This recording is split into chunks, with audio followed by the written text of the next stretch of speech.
بسم اللہ الرحمن الرحیم۔ شامل نصاب ڈرامہ شہید کے مصنف مرزا ادیب ہیں۔ مرزا ادیب کا اصل نام مرزا دلاور حسین اور قلمی نام مرزا ادیب ہے۔ آپ اردو کے ایک مایہ ناز ڈرامہ نگار اور مختصر کہانی نویس تھے۔ طالب علمی کے زمانے سے ہی آپ کو لکھنے کا شوق تھا۔ مختلف رسائل کے لیے مضامین لکھے۔ آپ نے ایک ایکٹ کے ڈرامے لکھنا شروع کیے جنہیں ریڈیو اور ٹیلی ویژن پر نشر کرنا آسان تھا۔ مرزا ادیب ریڈیو پاکستان سے بھی منسلک رہے۔ ریڈیو سے آپ کے کئی ڈرامے نشر ہوئے جنہوں نے مرزا ادیب کو مقبولیت عام بخشی۔ آپ کئی رسائل و جرائد کے مدیر بھی رہے۔ آپ کی طرز تحریر کی نمایاں خصوصیات میں مقصدیت، دلچسپ مکالمہ نگاری، انسانی ہمدردی کے جذبات کا بیان اور کردار نگاری شامل ہے۔ مرزا ادیب کا ہر ڈرامہ اور کہانی اپنے اندر ایک خاص مقصد رکھتا تھا۔ ان کے تحریر کردہ مکالمے سادے مگر دلچسپ ہیں۔ ہر کردار اپنی سماجی حیثیت کے مطابق گفتگو کرتا ہے۔ ان کے مکالمے برجستہ اور برمحل ہیں۔ مرزا ادیب کی ہر کہانی اور ڈرامہ مختلف موضوعات پر مشتمل ہوتا تھا۔ آپ عام لوگوں کی زندگی سے اپنا موضوع منتخب کرتے تھے۔ انسانیت اور انسانی ہمدردی آپ کے ڈراموں اور کہانیوں میں واضح طور پر نظر آتی ہے۔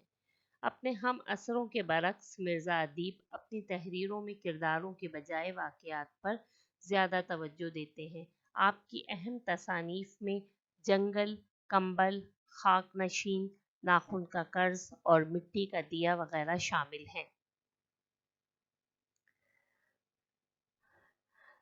ڈرامہ شہید کے الفاظ معنی دیکھیے: آرائش، سجاوٹ یا سنگھار، بدستور، پہلے کی طرح یا مسلسل، رکھ رکھاؤ، تہذیب، تمیز، شفقت، محبت، شرف، بلندی، شفق، سورج نکلتے یا ڈوبتے وقت آسمان پر نظر آنے والی سرخی، قوس و قزح، دھنک، بادلوں میں دکھائی دینے والے 7 رنگوں کی کمان، گوندھنا، ملانا۔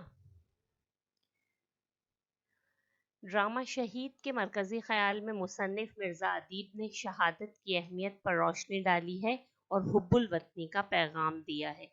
وطن سے محبت کا تقاضا ہے کہ اپنے وطن کے لیے جان قربان کرنے سے بھی دریغ نہیں کرنا چاہیے۔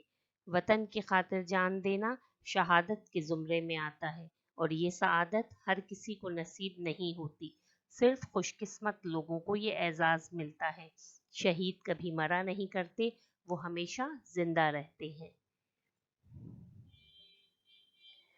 مرزا ادیب کے تحریر کردہ اس ڈرامے کا پس منظر پاکستان انڈیا کی 1965 کی جنگ کے ایک سال بعد قصور شہر کی ایک نواحی بستی ہے۔ ڈرامے کا مرکزی کردار جاوید نامی ایک سپاہی ہے جو 1 سال قبل 6 ستمبر کے موقع پر چھٹیوں پر اپنے گھر آیا ہوا تھا۔ اس کی بہن رضیہ نے اس کی سالگرہ کا انتظام کیا ہوا تھا۔ گھر میں سب عزیز و اقارب جمع تھے۔ رضیہ نے اپنے بھائی کے گلے میں ڈالنے کے لیے ایک ہار خریدا ہوا تھا۔ تقریب کے دوران جاوید کو ڈیوٹی پر حاضر ہونے کا حکم ملا اور وہ رضیہ کے روکنے کے باوجود یہ کہہ کر چلا گیا کہ واپس آ کر ہار پہن لے گا، مگر ملک و ملت کے خاطر اپنے فرض کو ادا کرتے ہوئے وہ شہید ہو گیا۔ 1 سال بعد 6 ستمبر 1966 کے دن اس کے گھر والے اسے یاد کر کے رو رہے تھے۔ رضیہ اپنے کمرے میں اداس بیٹھی ہوئی تھی کہ اسے اپنے بھائی جاوید کا سایہ نظر آیا جو اسے کہتا ہے کہ وہ ہار پہننے کے لیے آیا ہے۔ رضیہ خوشی خوشی اسے ہار پہناتی ہے۔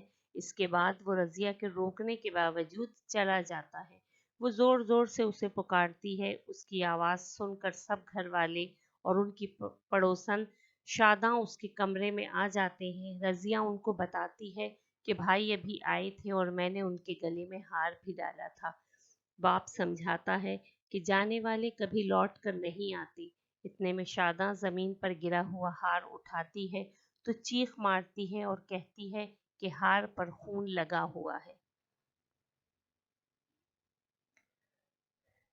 تفویض کار، ہوم ٹاسک: جاوید شہید کا واقعہ اپنے الفاظ میں تحریر کریں۔